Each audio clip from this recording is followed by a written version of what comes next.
Bonjour à tous, bienvenue dans Turbine Podcast, le podcast dédié aux entrepreneurs. Aujourd'hui, on parle de se lancer dans l'aventure entrepreneuriale sans tout plaquer, du jour au lendemain. Avec moi, Eddy, conseiller chez BGE Fland Création. On va parler de la couveuse d'entreprise, ou plutôt d'Incubatest. Bonjour Eddy. Bonjour Anoa, bonjour Antonin, bonjour à Bonjour. tous et à tous, ravi d'être avec vous. Aujourd'hui, on a également un super invité, Antonin Saillard, de l'entreprise AS Privacy. Je ne sais pas si je le dis Tu bien. l'as très bien prononcé en anglais. Super. Spécialisé dans le conseil, l'accompagnement et la formation en RGPD, protection des données. Ça va être un petit peu notre témoin de ce podcast, puisque on va le voir un petit peu plus tard, mais Antonin est passé par BGE Fland Création à la Turbine et justement par Incubatest. Alors, Eddy, qui es-tu? Quel est ton rôle chez BGE? Est-ce que tu peux nous en dire un petit peu plus? Donc, je m'appelle Eddy Pinto, je suis donc à BGE depuis 4 ans, BGE Fland Création, où j'exerce l'activité de responsable Incubatest. Donc, auparavant, j'ai travaillé en banque où j'ai été chargé d'affaires professionnelles. Mon rôle ici, c'est d'accompagner les porteurs de projets, donc des personnes qui ont un projet en création d'entreprise, de les accompagner dans le test de leur activité grandeur réelle. Ok. Et BGE, en un mot, est-ce que tu pourrais un petit peu développer la structure en elle-même? Alors BGE, ça sera plutôt en 4 voire 5 mots. Donc BGE, le rôle de BGE, c'est accompagner des personnes qui ont un projet en création d'entreprise, les aider à y voir plus clair, notamment en travaillant tout ce qui va être études de marché, tarifs, communication et plan d'affaires de manière générale. C'est aussi un organisme BGE qui accompagne les jeunes entreprises, ou les entreprises tout court d'ailleurs, donc on a du suivi d'entrepreneurs. On forme aussi les entrepreneurs et les porteurs de projets aux métiers, aux différents métiers auxquels ils sont confrontés durant leur parcours d'entrepreneur. On a aussi un pôle sensibilisation, donc pour aller sensibiliser les jeunes à l'entrepreneuriat dans les collèges, lycées notamment. Et donc évidemment le pôle test d'activité, ce qui m'amène à être devant vous aujourd'hui. Ok, super. Et Antonin, maintenant je vais m'adresser un petit peu plus à toi. Est-ce que tu pourrais déjà d'une part te présenter et présenter l'entreprise que tu as créée et aussi nous expliquer pourquoi c'est si difficile de se lancer finalement? Pourquoi on hésite? Eh bien, avec grand plaisir. Donc bonjour à tous. Alors, j'ai pas l'habitude de parler devant une caméra, mais ça va être une grande première pour moi. Donc je m'appelle Antonin, je suis entrepreneur maintenant depuis un peu plus de 12 mois. J'ai passé 12 mois d'Incubatest chez Incubatest Côte d'Opale de BGE Fland Création, du mois de mai 2024 à mai 2025. Me concernant, donc, je suis consultant RGPD, donc j'accompagne les entreprises du territoire et les associations dans leur conformité au RGPD, à ce règlement général sur la protection des données et à la protection de leurs données. Donc je fais essentiellement du conseil, comme tu l'as dit, de l'accompagnement, de la formation, etc. Et justement, pourquoi c'est difficile de se lancer? Tout simplement parce que quand on vient du monde salarial comme moi, juste avant, eh bien, lorsqu'on est entrepreneur, je pense qu'on n'a pas la double casquette, on n'a pas la triple casquette ni la quadruple, on a carrément la quintuple casquette, dans le sens où on a en même temps son propre dirigeant, son propre salarié, son propre agent comptable, si on peut dire ça comme ça. Il faut faire la prospection commerciale, il faut faire la relance client, il faut faire les devis, les factures, etc. Il faut faire le job, tout simplement. Il faut faire le travail de l'entrepreneur pour que l'activité essaie d'accroître un petit peu, entre guillemets. Donc, c'est pas évident de se lancer, mais dans la vie, quand on veut, on peut. Évidemment. Il faut y aller. Ça nous permet de faire la transition avec Incubatest, c'est quoi? Alors Incubatest, c'est quoi? Donc c'est un dispositif qui vous permet de vous lancer en tant qu'entrepreneur. Mais au lieu d'aller vous immatriculer à la chambre de commerce ou chambre de métier immédiatement, l'Incubatest vous prête son numéro de SIRET tout en vous accompagnant. Donc l'idée, c'est de pouvoir passer de stade de projet au très concret avec un numéro de SIRET tout en étant accompagné, ce qui permet de travailler la montée en compétences.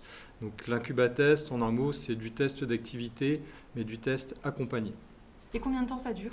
Donc le test d'activité dure 6 mois, renouvelable 6 mois. C'est-à-dire que vous signez avec nous un contrat CAP, contrat d'appui au projet d'entreprise, qui formalise le partenariat. Moi je parle toujours de partenariat, et pas la notion de salarié mais plutôt une notion de partenaire où l'idée c'est que l'échange soit gagnant-gagnant. Donc vous signez un contrat CAP, ça officialise au niveau de l'URSSAF la relation que l'on va avoir et on est parti pour 6 mois. On fait un point très régulièrement et à 6 mois, s'il y a matière à renouveler, parce qu'il y a encore des choses à tester, on renouvelle de 6 mois supplémentaires, ce qui porte la durée du contrat au maximum à 12 mois. Et c'est d'ailleurs ce qui s'est passé avec Antonin. Au bout de 6 mois, il y avait encore de la matière en termes de prospection, de communication, de réseautage. Donc on a renouvelé pour que le test soit encore davantage poussé. En bref, ça te permet de tester ton offre et de prospecter sans prendre trop de risques finalement. Voilà, comme pourrait le faire un entrepreneur lambda. C'est ça. On pourrait dire, le slogan, ça pourrait être Incubatest, une solution qui rassure, dans la mesure où il n'y a pas de grand risque, puisque vous êtes accompagné. Donc, il y a forcément des rendez-vous réguliers, il y a des services qui sont mis en place. Donc, l'objectif, il est double. C'est à la fois que la personne teste, est-ce que l'entrepreneuriat est quelque chose qui me convient? L'entrepreneuriat, est-ce que je veux l'inscrire dans le temps? Et puis, évidemment, ça permet de tester le marché, donc voir si il y a de la clientèle, il y a de la facturation, pour ensuite transformer l'essai et donc créer sa propre entreprise. Antonin, comment tu as vécu ton parcours chez BGE? Tu vas évidemment pas dire du mal à côté d'Eddy, j'imagine. Alors je l'ai très mal vécu, surtout avec le responsable de la couveuse, Eddy Pinto. Non, je plaisante. Juste avant de répondre à cette question, pour tracer un peu ce que tu as dit, Ouais. effectivement, c'est pas évident parce que quand on n'est pas entrepreneur, en fait, il faut le vivre. Il faut le vivre pour le voir, pour voir ce que c'est, pour voir le boulot que ça prend, etc. Qu'on ait une vie de famille ou non. Ça prend un certain temps dans la semaine, ça dépend de nos horaires, bien sûr. Mais voilà, c'est pas évident, mais encore une fois, quand on veut un peu dans la vie, il faut y arriver. Et moi, j'ai beaucoup aimé l'accompagnement de BGE Plan de Création, je le dis avec la plus grande sincérité, pas parce que le responsable est juste à côté ou toi. Mais effectivement, ça m'a permis, comme Eddy l'a résumé juste avant, de tester l'activité. Moi, encore une fois, je viens du monde salarial, je suis dans le monde professionnel depuis une quinzaine d'années, j'ai fait plusieurs jobs différents. Et je me suis dit, en 2024, en arrivant sur le Dunkerquois, est-ce que je peux me lancer en auto-entrepreneur? Enfin, en tout cas, en entrepreneur, pas forcément la micro-entreprise.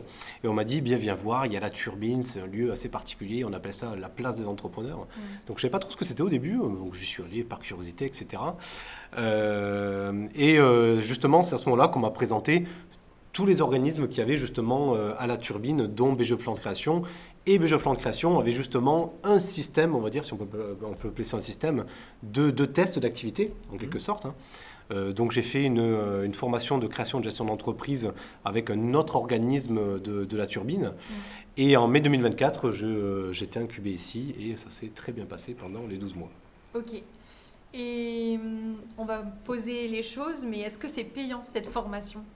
Non, alors on a la chance que le parcours en Incubatest soit pris en charge, financé par les pouvoirs publics, ce qui fait qu'un porteur de projet qui vient, même de manière générale, à BGE, n'a pas besoin de prendre entre guillemets son chéquier avec lui, puisque on a la chance d'avoir avec nous des financeurs publics qui nous accompagnent et qui accompagnent par là évidemment les porteurs de projets, les chefs d'entreprise. Okay. Donc ça, c'est vraiment une chance à saisir, parce que c'est pas partout comme ça, et c'est vrai qu'ici on a un territoire qui met en place des choses qui permettent aux gens d'aller au fond de leur projet, et vraiment d'être accompagnés, Et est-ce que ça concerne tous les secteurs d'activité, cette formation?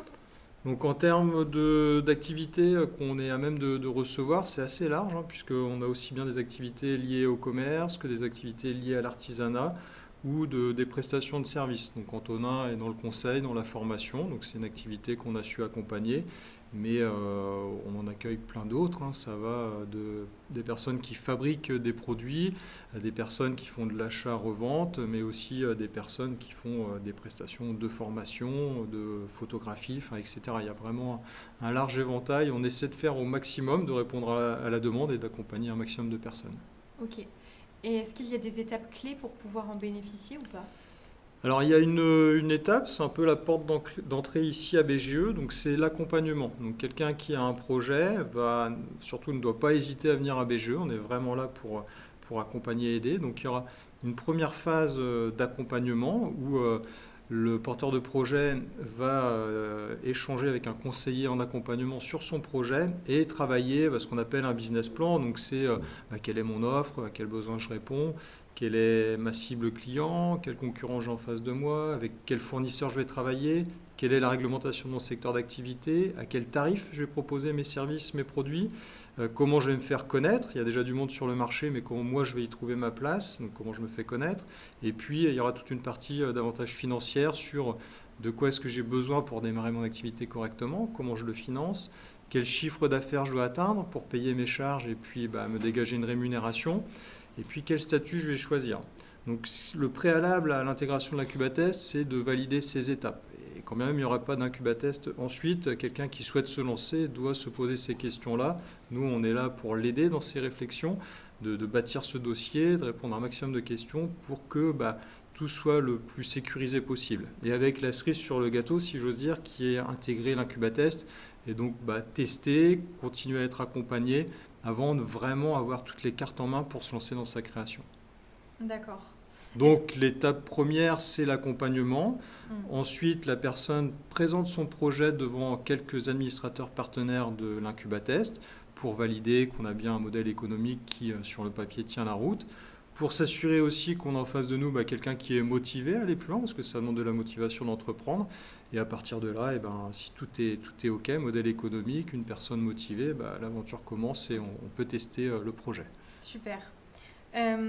Pour finir, est-ce que, Antonin, tu aurais un conseil pour une personne qui hésite à se lancer ? Eh bien oui, un conseil important, et je reprends sur ton terme de la motivation. La motivation, c'est pas important, c'est indispensable bien sûr, quel que soit si on veut être entrepreneur ou n'importe quoi dans la vie. Quand on est motivé, même si on a des difficultés, il y aura toujours des pentes à remonter. Moi, j'ai vu dans mes premiers mois d'activité, comme toutes les activités qu'on peut avoir dans l'entrepreneuriat, il faut du temps que ça arrive. Forcément, le premier client, la première prestation, on ne va pas la faire au bout de quelques semaines, bien que ça peut tout à fait arriver. Il faut attendre, il faut prendre son mal en patience. Il y a beaucoup de prospection à faire, il y a beaucoup de choses à réaliser. Ce n'est pas simple, il faut se dire les choses complètement. Ce n'est pas simple et ce n'est pas non plus compliqué. Il faut trouver le juste milieu. Et encore une fois, avec la motivation, je pense que tout le monde peut y arriver. J'y suis arrivé, pourquoi pas vous, en quelque sorte. Donc c'est un petit peu la conclusion qu'on va faire ici, c'est la motivation. Okay. La motivation, et puis y aller, il ne faut pas hésiter, il faut tester. De toute manière, ça permet encore une fois en 12 mois de tester une activité, qu'elle soit viable ou non. Et ensuite, on voit, est-ce qu'on continue là-dedans, est-ce qu'on part sur autre chose, etc. Donc voilà, à essayer. L'idée, c'est vrai qu'on a des personnes pour lesquelles, bien souvent, c'est une première expérience. Donc, c'est quand même un grand pas, un grand saut dans l'inconnu. Donc, l'idée, c'est de dire, attendez, vous n'êtes pas seul. Parce que là, c'est souvent quelque chose qu'on nous rapporte, le fait de démarrer, que ce soit complètement nouveau, que ce soit un peu, quelque part, un isolement, de se retrouver seul aux commandes de quelque chose qu'on ne connaît pas. Ouais. Donc, l'idée, c'est de rassurer par rapport à ça, de dire, attendez, vous n'êtes pas seul, il y a de l'accompagnement, on va se voir régulièrement. Il y a aussi d'autres entrepreneurs qui font partie de l'incubatest avec lesquels vous allez pouvoir échanger. On se voit au moins une fois par mois. Après, il y a des échanges aussi entre deux, ce qui permet de travailler en commun. C'est ce qu'Antonin fait. Donc, ça aussi, c'est important. C'est dire, voilà, vous n'êtes pas seul. Il y a du collectif. Il y a de la régularité dans l'accompagnement, le coaching qu'on fait ensemble. Vous avez des services qui sont mis en place. Tout ce qui est assurance, c'est mis en place. Responsabilité civile professionnelle. Tout ce qui va être facturation, devis, on voit ça ensemble. Le compte bancaire, pas besoin d'en ouvrir un puisqu'on en a déjà un. Toute la partie comptable, on la voit ensemble. Donc l'idée, c'est de vous donner quelque chose qui est clé en main pour ensuite dire, là, c'est bon. Là, les compétences, je les ai. J'ai vu ce que ça donne. J'ai mes premiers clients. Je suis à l'aise. Entrepreneur, c'est le mot que j'ai en tête et c'est ça que je veux faire. Ensuite, vous créez. Mais au moins, vous avez eu toutes les choses, tous les outils en main, tout l'accompagnement qui vous permet de prendre les bonnes décisions et de limiter le risque de la création, en fait, en passant par un incubateur, par l'incubatest. Ok. Et juste avant de conclure, j'ai une petite question bonus. Est-ce que je peux cumuler avec un emploi cette formation ? Alors on peut intégrer Incubatest en étant salarié par exemple, mais salarié à temps partiel. On ne peut pas avoir un salarié qui est à temps complet. On ne peut pas cumuler CAP, comme je disais tout à l'heure, et un contrat salarié à temps complet. Mais donc on a des personnes, demandeurs d'emploi qui intègrent l'Incubatest, des personnes qui sont donc salariées mais à temps partiel qui intègrent l'Incubatest. Et aussi des étudiants d'ailleurs, le modèle est aussi ouvert aux étudiants puisqu'on peut très bien avoir un projet d'entrepreneuriat lorsqu'on est étudiant. pour mettre du beurre dans les épinards, parce qu'on a plein d'idées en tête et qu'on veut se lancer, l'Incubatest vous accueille aussi. Donc il y a très peu de limites finalement, c'est assez ouvert. Et en tout cas, il faut qu'on puisse en discuter. Donc quelqu'un qui se dit tiens, ça a l'air pas mal, faut pas hésiter à nous contacter, passer la porte de la turbine. Vous verrez devant, c'est marqué Place des entrepreneurs en grand. Donc si vous avez une idée d'entreprendre, vous êtes les bienvenus. Il faut pas hésiter, je dirais. Donc on a parlé de motivation, on a parlé du fait de oser. Donc maintenant, il faut oser franchir le cap. Si on a une idée, il faut aller la creuser, l'étoffer. Donc c'est notre travail au quotidien, ce qu'on peut faire avec vous. Super. Justement, comment on peut contacter BGE? Comment on vous retrouve? Alors, vous nous retrouvez sur nos réseaux sociaux, aussi bien LinkedIn que Facebook. Vous pouvez aussi évidemment franchir, je le disais à l'instant, la porte de la turbine, donc 33 rue du Ponceau, donc juste à côté de la gare de Dunkerque. Par téléphone et mail, donc en contactant le secrétariat de BGE Flanc de Création, vous retrouvez les coordonnées sur notre site internet, donc BGE Flanc de Création. Super. Et on mettra ton contact, Eddy, et le contact de l'accueil de BGE dans la description du podcast. Antonin, si on a besoin de conseils en RGPD, il ne faut pas hésiter. Il ne faut pas hésiter. Où est-ce qu'on te retrouve? On me retrouve partout. D'accord. Voilà. On m'appelle et puis on me trouve.